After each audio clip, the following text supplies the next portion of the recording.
Engineers at the University of California, San Diego have developed a smartphone case and app that could make it easier for patients to record and track their blood glucose readings, whether they're at home or on the go.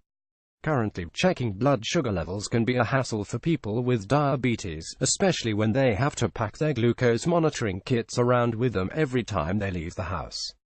Integrating blood glucose sensing into a smartphone would eliminate the need for patients to carry a separate device, said Patrick Mercier, a professor of electrical and computer engineering at UC San Diego.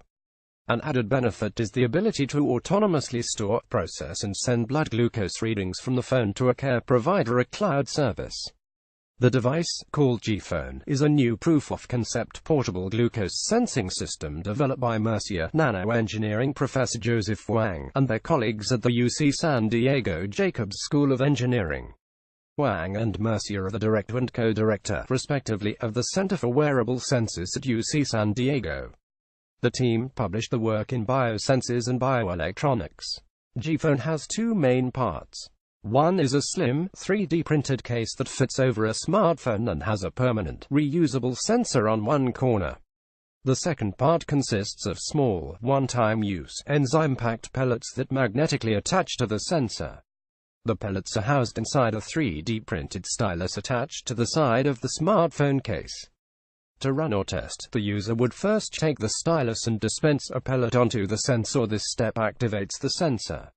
The user would then drop a blood sample on top.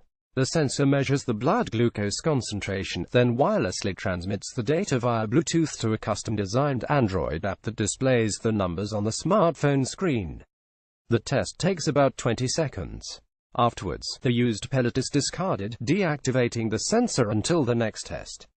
The stylus holds enough pellets for 30 tests before it needs to be refilled. A printed circuit board enables the whole system to run off a smartphone battery. The pellets contain an enzyme called glucose oxidase that reacts with glucose.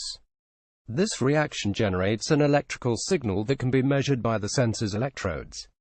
The greater the signal, the higher the glucose concentration. The team tested the system on different solutions of known glucose concentrations. The results were accurate throughout multiple tests. A key innovation in this design is the reusable sensor. In previous glucose sensors developed by the team, the enzymes were permanently built in on top of the electrodes.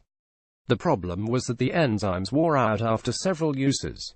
The sensor would no longer work and had to be completely replaced. Keeping the enzymes in separate pellets resolved this issue. This system is versatile and can be easily modified to detect other substances for use in healthcare, environmental and defense applications, Wang said. The system stores a considerable amount of data so that users can track the readings over long time periods. However, there is a trade-off in price. While the reusable glucose sensor and 3D printed parts are inexpensive, refill pellets may be slightly more costly than test strips in today's glucose monitoring kits. The team envisions one day integrating glucose sensing directly into a smartphone rather than a case. The work is currently at the proof-of-concept stage. Some next steps include testing on actual blood samples and minimizing sample volume as the current prototype uses at least a dozen drops of sample per test, so researchers aim to cut that down to an amount that's normally extracted from a finger prick. They also plan to include a function in the app that sends phone alerts reminding users to check the blood sugar. Paper title: Reusable electrochemical glucose sensors integrated into a smartphone platform. Authors of the study are Amaj Bandodkar, Samar Umani, Rogelio Nunez Flores, Rajan Kumar, Chi Wang, A.M. Vinu Mohan, Joseph Wang and Patrick P. Mercier. These authors contributed equally to this work. This work was supported in part by the National Institute of Biomedical Imaging and Bioengineering of the National Institutes of Health Award No. R21EBO19698. Disclaimer: AAAS and Uric Alert are not responsible for the accuracy of news releases posted to Uric Alert by contributing institutions or for the use of any information through the Uric Alert system.